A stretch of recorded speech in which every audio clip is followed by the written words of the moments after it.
This shoe with a review of the Air Max 270 React. This is the ENG version. I don't know if that stands for engineer for something else. They have some special editions with Travis Scott and whatnot, but don't go for those. These are released at a pretty high price point compared to the normal 270 Reacts. The normal 270 Reacts weigh about 320 grams for a size 9, so that's pretty lightweight. Interestingly, this upper, possibly because of more substantial added materials around and more plush inner booty and tongue, it weighs about 20-25 grams more than this one. If you try the Max 27 React, there are some very negative reviews about the shoe, saying it feels very weird and wonky because the heel is max and the forefoot is a very low to the ground React. But hey, if you played in the Air Penny ones from the 90s, this is actually a godsend, a much improved version of Air Penny ones, or many of those max volume Airsole basketball shoes with some other cushioning on the forefoot. Zoom Air wasn't even Zoom Air when Air Penny 1 was released. I believe Air Flight 1, the first sort of signature shoes for Penny Hardaway, had a Zoom Air on the forefoot, and they didn't even have a name for it. They just called it some sort of a tensile air unit. And then even when Air Penny 1 was released, initially they called it tensile air, and then by the time it was time for Penny 2s in 97, they started calling it the Zoom Air. So yeah, instead of Zoom Air, which can pop, React midsole, which is pretty low to the ground, and it feels more plusher and softer than the kind of detachable React midsole that you find in Kobe 360s. The Kobe 360 React midsole was kind of a blend with 20% Lunar, 80% React, something like that. But the thing about Kobe 360 was that even for the Kobe 360 FF, some improvement in the FF, but overall they feel great, step in comfort, and they compress and bottom out pretty quickly, and they are not as low to the ground as you would like them to be. Instead, the heel is a little bit sinking more, so it's not exactly a great fit. The reason why I like the Max on the heel here, the 270 Max, it's kind of like a air tube with a core that's foam. If you've tried the LeBron 17s, the core doesn't work because I don't know if they've used Cushlon or some kind of foam, but the core is pretty rigid, and the PSI for the Max is pretty high as well. So if you try the LeBron 17s, it feels a lot clunky because the Airsole doesn't compress as well as this one. The PSI is lower here, and the core cushioning pillar, if you might call it, is actually React, the same materials as a forefoot, so it's very soft. The React they use here is soft. They're soft to the touch, but they don't bottom out as quickly as the initial Reacts like the Kobe's.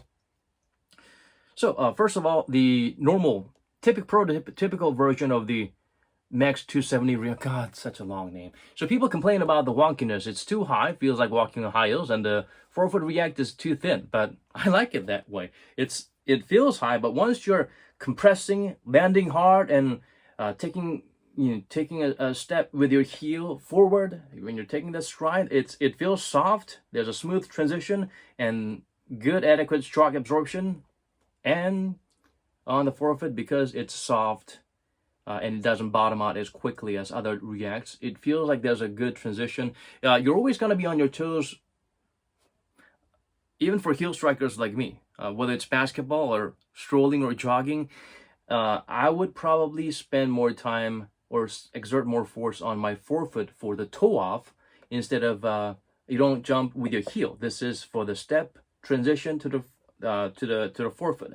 So when there's a certain bit of lift or elevation here, instead of a sunken feeling of a heel that's really lowered with the forefoot elevated, you're kind of wearing mini jump soles, like you're training to improve your jumping abilities and really straining your Achilles. So this, as uncomfortable as it might, unnatural as it might feel sometimes when you're strolling around, if you're actually running or really trying to bounce forward, it actually helps to have a very massive Air Max that compresses easily, and a very low to the ground React that compresses quickly but doesn't bottom out.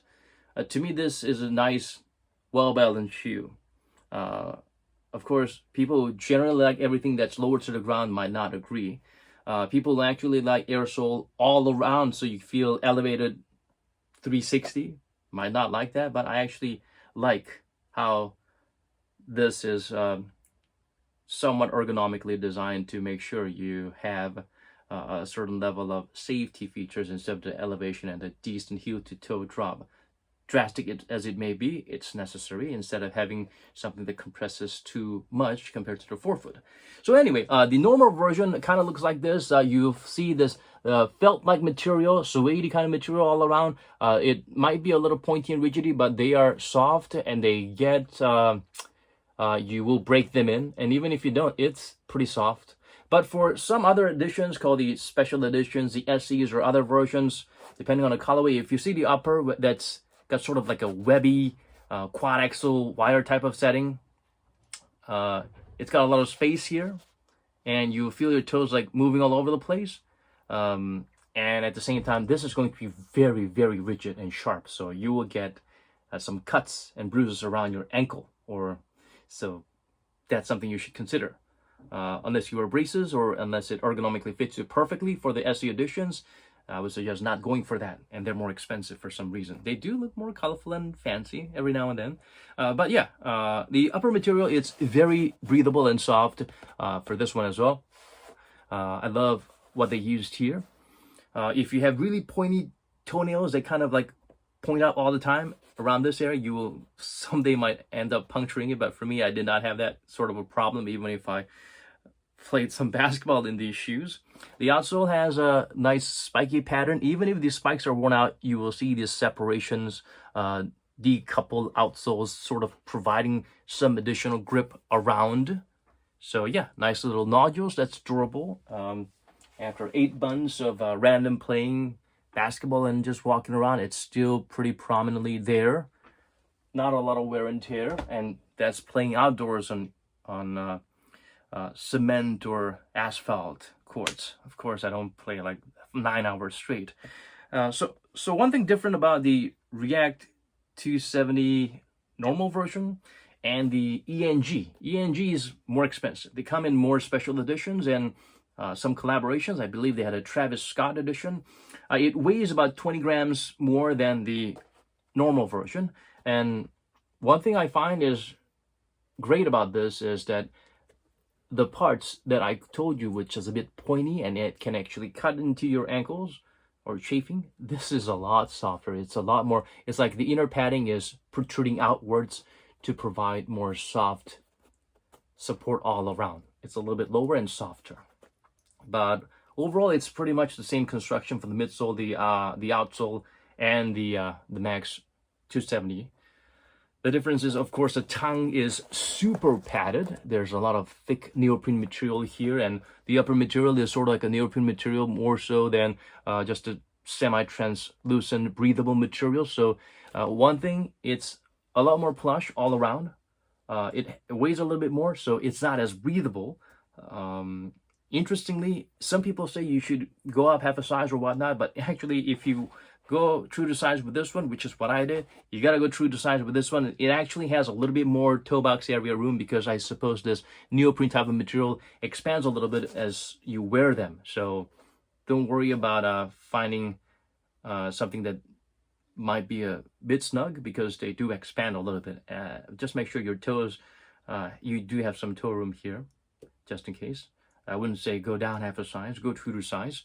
Not breathable, more plush, and a little bit of space on the toe box area. In terms of width, it feels like it's pretty expandable all around. Yeah, the insole is the same old, plain old, average looking EVA insole that actually works nicely, harmoniously with the midsole and the heel Air Max setting. So they do go on discounts, and I do not get them unless they're 50% off because the price point is a little bit ridiculous just because of a new upper. It's the same, but it's a little bit more steep in terms of price. And they do have this nice little lace lock. If you remember, the Jordans or some other basketball shoes had a lace lock with just one little tiny hole where you have to push everything through there. But here, it's a little different. You can actually take it out and put it wherever you want it. It actually helps to lock down that one little part or two little parts that's sticking out.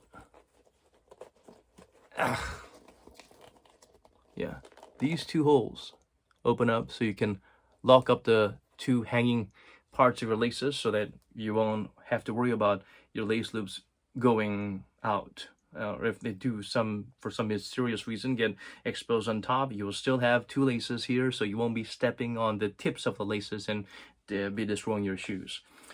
Personally, I think the Air Max on the heel and the React on the forefoot setting, I wish they would use this. Maybe a little bit of a smaller Max Air unit for basketball shoes or tennis or even for running. I really appreciate this setting.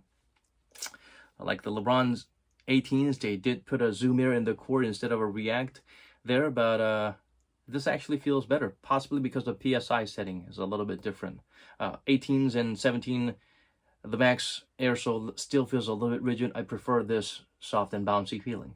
And you do get some inches on your height, but not too much though. Once you start running, you're actually compressing them on whatever corner or edges that you're landing or forcing your weight onto.